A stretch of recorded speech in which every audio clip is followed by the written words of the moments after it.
You will answer. You let a woman like her touch the crystal? Beneath the glittering chandeliers, as soft music drifted gently across the ballroom, the words cracked through the air like a whip, silencing even the faint clatter of silverware against porcelain. Laughter followed, but it rang hollow, stiff, rehearsed, an attempt to disguise cruelty beneath polished elegance. Aaliyah Brooks did not reply. She stood still, tray in hand, her black uniform blending into the golden glow of the Beverly Hills ballroom. To them, she was not a person. She was part of the background, a stage prop in their performance of wealth. The room was filled with sequined gowns, diamond-studded watches, and a kind of arrogance that seemed inherited rather than earned. Yet, Aaliyah held herself upright, her gaze steady, her posture unshaken. She set the glass down on the table with precision, her hand so firm that not a tremor betrayed her. Then, unexpectedly, her voice broke the silence. It was not English, the language they assumed she knew only well enough to serve, but flawless Arabic, clear, resonant, commanding crystal does not define the worth of the one who holds it. It only reflects the dignity of the one who drinks from it. Each word fell into the space like a cold blade, forcing every ear to listen. Heads turned, eyes widened, and the man who had spoken, the billionaire Karim Al-Nagar, revered by everyone in the room, froze as if struck. Before him stood a black woman he had tried to belittle in his own tongue, now using it with a refinement he himself had never mastered. That moment was no longer a mere reply. It was a reversal of power. It was not just a personal story. It was history captured in a single instant. A black story. A story of resilience, intellect, and presence in a place where many wished she would remain invisible. It was a reminder that words can be weapons, that silence can be the loudest form of resistance. If that moment stirred anger, pride, or both within you, hold on to that feeling. Because women like Aaliyah do not speak only for themselves, they speak for the thousands who were never given the chance, and for the millions still waiting for their moment. Her act that night reclaimed her dignity, but it also exposed the facade of those who believed their cruelty would remain unchallenged. Aaliyah Brooks was never meant to live in the shadows. She had grown up in Atlanta, Georgia, where the line between abundance and struggle could be just a single street apart. Her father, a former Navy officer, was strict but fair, teaching her that discipline was survival in a world that expected nothing of her. Her mother, a linguistics professor at a small college, believed that stories defined identity, that names carried legacy, and that silence was sometimes a wound, but other times the sharpest blade. By the age of 10, Aaliyah spoke fluent French and could recite Arabic poetry with her mother by candlelight on nights when the electric bill went unpaid. Their small apartment lacked expensive furniture, but it was stacked high with books, towers of knowledge that never toppled. For her, language was more than words on a page. It was armor, it was shelter. By 17, she earned a full scholarship to one of America's most prestigious programs in linguistics and international relations. Professors called her a prodigy. Friends nicknamed her the Quiet Storm. At a university seminar, she once corrected the translation of a visiting diplomat in front of an audience. She did it with such tact that he invited her to intern at his office immediately. But life does not always reward brilliance. 2 weeks before her internship began, her mother collapsed. The diagnosis, stage 4 cancer. Relentless, unforgiving. Within 48 hours, Aaliyah left school, suspended her scholarship, and walked away from a future that had just begun. She chose her mother without hesitation. To cover medical bills, she worked every job she could find, making coffee cleaning offices, tutoring, until she finally became a server at La Mion Celeste in Los Angeles, the restaurant where the elite came to display their wealth. The work was exhausting, but the pay was steady, enough to keep her mother's medicine cabinet full. To most customers, she was invisible. A polite smile, in uniform, a tray in hand. None of them knew that the woman serving their champagne had once stood on stage reading Arabic poetry to hundreds, or that she was the daughter of a scholar who had taught her that words spoken at the right time carried more power than any insult. And on that gala night, everything she had ever studied, every sacrifice she had ever made, walked into the blazing lights of the Rosemont Grand Hotel in Beverly Hills, a palace built to make outsiders feel small. Under the golden lights of the ballroom, the laughter was bright, ostentatious, and cruel, cutting into the air like invisible knives. It was not just laughter at Aaliyah, it was the sound of collective complicity. No one intervened. They laughed instead, wide-mouthed and careless, as if one woman's humiliation was their evening's entertainment. Aaliyah stood frozen, tray in hand, her ears burning, her blood rushing hot, but her face remained composed. She had long since learned to wear calm like armor. She turned, set down the glass beside Kareem's plate, and straightened her back. When she spoke, her voice was not raised, not harsh, but it carried weight no one could forget. Her hand was steady, though her heart pounded violently in her chest. Every gesture placing the glass, lifting her chin, was not defiance, but dignity. She waited, letting their laughter die out like smoke after flame, then turned slowly. Her eyes met Kareem's, calm, steady, unblinking. He smirked, certain she would behave like everyone else before her, swallow the insult, fake a smile, and retreat. But she did not. Instead, Aaliyah spoke fluent formal Arabic, the kind that carried echoes of scripture, not street slang. Crystal does not diminish the value of the hand that holds it. It only reflects the dignity of the one who drinks from it. The room fell silent. Kareem's glass halted mid-air, the wine inside perfectly still. Faces around the table froze, some guests coughing awkwardly to mask their shock. What stunned them was not just the beauty of her words, but their precision. Undeniable. Impeccable. Kareem's jaw tightened, his eyes flickering with something he could not hide: recognition, even fear. He knew the depth of those words, the mastery in her tone. She had not memorized them. She understood them. And then Aaliyah said nothing more. Her silence echoed louder than any words could. She lowered her head, not in submission, but like a period at the end of a sentence. Final. Irrefutable. She walked away, leaving behind a silence heavy enough to crush the room. Slowly, whispers began to ripple. Did she just speak Arabic that perfectly? At the end of the table, Layla Almagar, Kareem's daughter, watched Aaliyah with eyes that burned with awe. Her fingers loosened their grip on her napkin, replaced by a quiet reverence. Somewhere in that room's gilded shadows, the balance of power had begun to shift.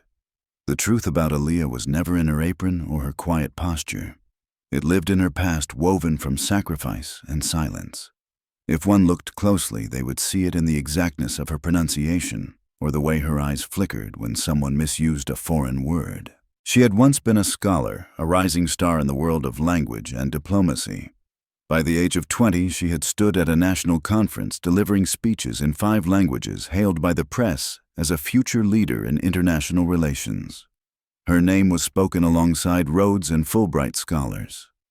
Aaliyah's dream was simple yet vast: to become the voice of those who could not speak for themselves, to ensure that no one was ever left behind because of language barriers. That dream carried her through sleepless nights of study, brutal translation competitions, and a relentless pursuit of precision. But then her mother fell ill. Stage 4 lung cancer, brutal and swift. Aaliyah walked away from her scholarship the same day she received the news. The board begged her to hold her place, but she knew her mother was her world.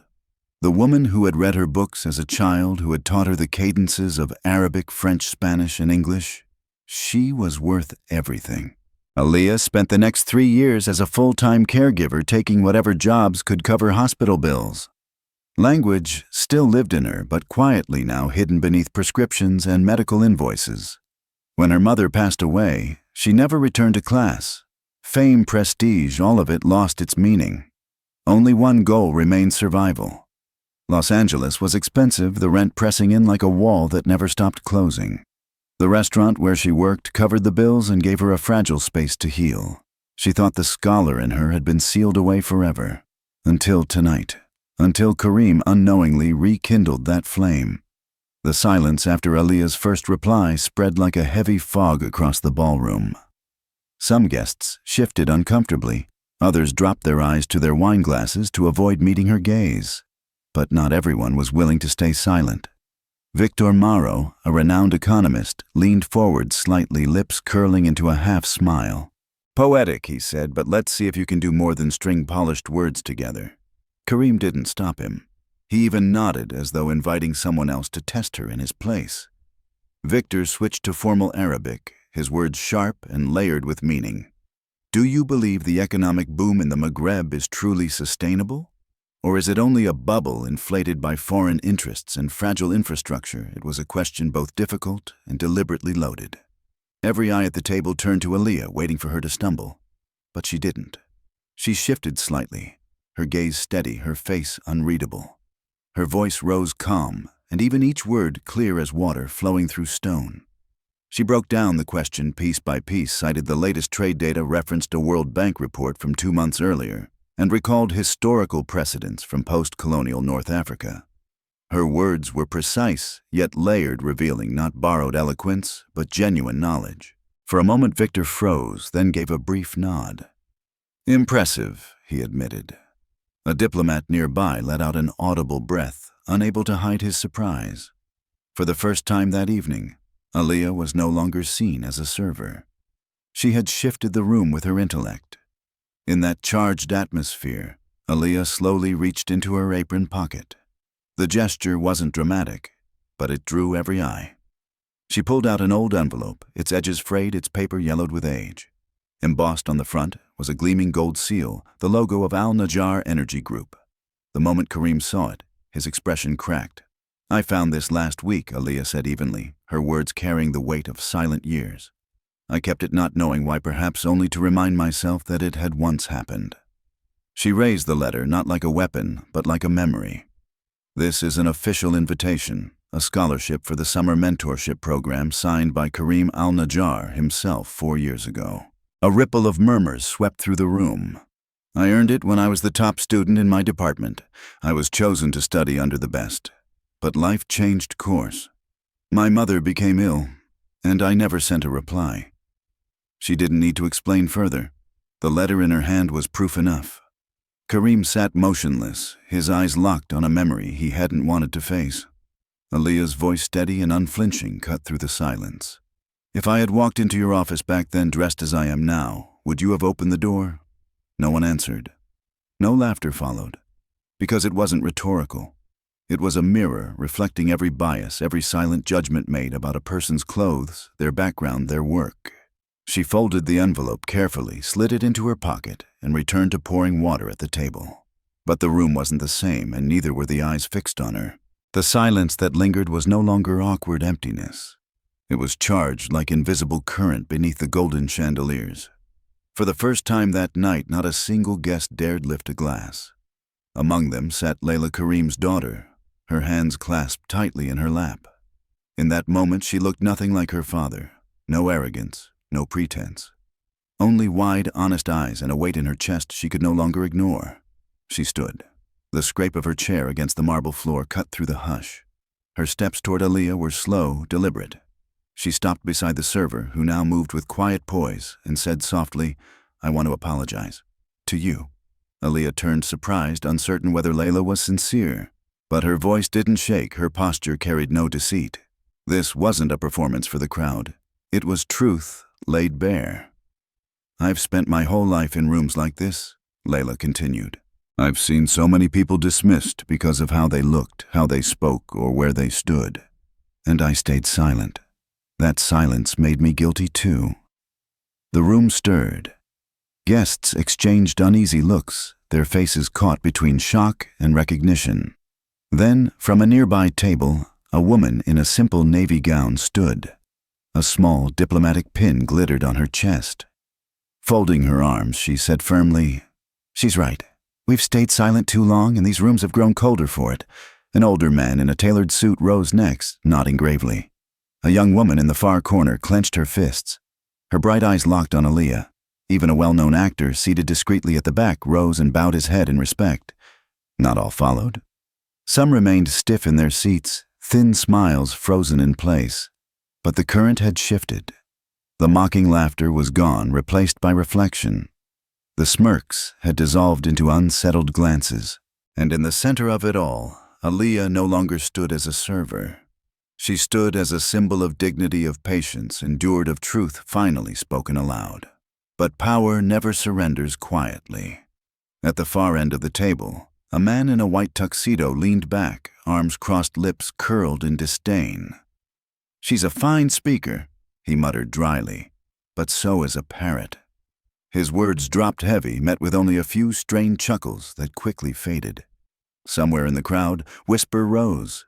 Just a performance. Kareem, struggling to regain control, cleared his throat loudly, forcing attention back to himself. Let's not forget, he declared, she is still just a server. Talented perhaps, but not a policymaker. It was his last attempt to shove her back into her place, to reduce the intellect beneath the apron to nothing. But Aaliyah didn't argue. She simply placed another napkin neatly by a guest's plate, her posture unshaken. That silence rang louder than anything Kareem had just said. And so the faces in the room no longer held easy smiles. The arrogance remained, but without certainty. The old rules hadn't collapsed, but they had begun to tremble. Aaliyah moved through the room with quiet grace, each step carrying a new weight. The eyes that followed her now were not dismissive. They were searching, unsettled, trying to understand what it meant to have misjudged her so completely. Just as the tension in the room began to ease, Layla's voice rose again, this time steadier, more resolute. She opened her small clutch, her hands trembling slightly, and drew out a folded piece of paper, soft and worn from years of handling. Holding it with both hands, she said, "This belonged to my mother. She was a linguistics professor before she passed away. She kept notes, letters, and one of them was about you." Aaliyah froze for a moment, her eyes flickering with both doubt and curiosity. Layla unfolded the page, her voice unsteady but clear as she read, "Miss Aaliyah Brooks, extraordinary linguistic ability, fluent in Arabic, French, and Swahili. Not only talented but poised under pressure. I recommend her for the advanced mentorship program." Layla's voice wavered, her hands trembling. Written and signed Professor Nan Al-Nagar. The room erupted in a collective gasp. The name carried weight. Professor Nain was not only a renowned scholar, but the late wife of Kareem. His face turned pale, his hand slipping unconsciously from his wine glass. "My mother spoke of you," Layla whispered, her eyes resting gently on Aaliyah. "She believed in you even when no one in this room knew your name." For a moment, silence cloaked the grand hall. Aaliyah stood tall, her fingers tightening slightly on the edge of her tray. Her eyes dry, her lips unsmiling, but her posture seemed lighter, as though part of her burden had lifted. Layla folded the letter again and stepped closer, handing it to Aaliyah, not as proof, but as an offering of peace. Aaliyah accepted it with a small nod, not as evidence, but as reconciliation. Then she turned back to the table, her voice calm yet unyielding. "Would anyone care for more sparkling water?" A question so ordinary. Yet in that moment it rang like a declaration. Because no one in that ballroom could deny she was no longer just a server. She was a woman of honor, and the proof was no longer in her words, it was in the legacy she carried. By the next morning, the entire city was ablaze. A guest had captured the scene on their phone. The grainy, shaky, unedited video captured everything: Aaliyah's defiant response in Arabic and the heavy silence that followed. By dawn, it had spread across social media, tagged with hashtags like "Speak with Dignity Aaliyah Brooks" and #BlackStory. Within 12 hours, it surpassed 5 million views. Celebrities reposted it. Journalists dissected it. Activists praised it.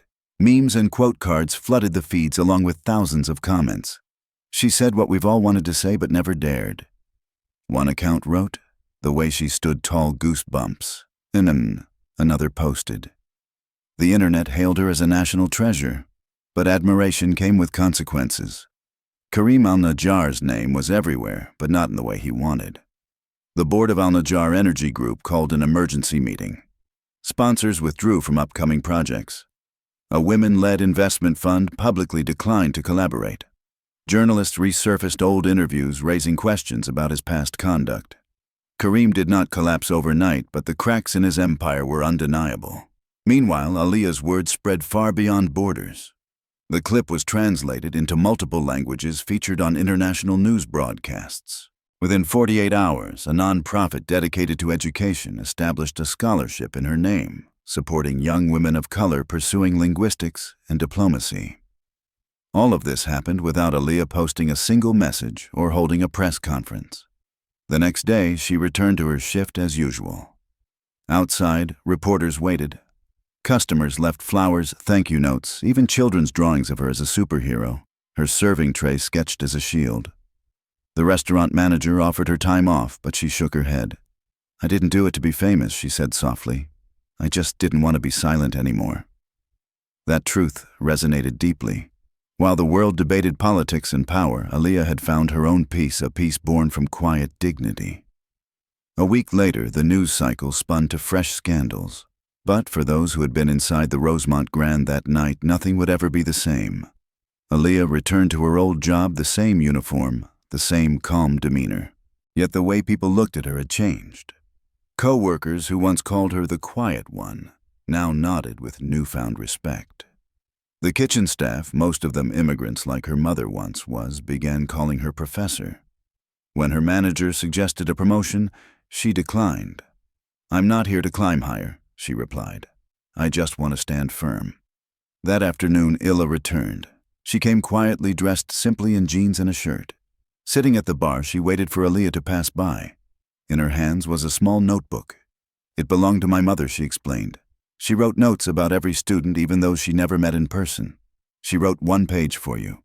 I think you should keep it." Aaliyah accepted it, laying her hand gently on the cover without opening it. Some things, she knew, had to be read in silence. Illa smiled faintly. "My mother used to say some people carry words like armor. But you don't just carry them. You know how to use them." Aaliyah nodded, her voice soft but steady. "Your mother was the first to see me before anyone else even noticed I was here." Beyond the glass window, a young girl walked past holding her parents' hands. She pointed toward Aaliyah and whispered, "That's her. She knows all the languages." A gentle smile touched Aaliyah's lips. Not every victory ends with fireworks or parades. Sometimes it's a folded letter tucked into a pocket. Sometimes it's a silence that finally feels like peace. And sometimes victory is simply standing in the place you belong, not because someone allowed you, but because you know you deserve it. For Aaliyah Brooks, that was enough. Dignity does not always need a spotlight. It does not need shouting nor slamming fists. Sometimes dignity is simply presence, clarity of speech, and the patience to let a room recognize it.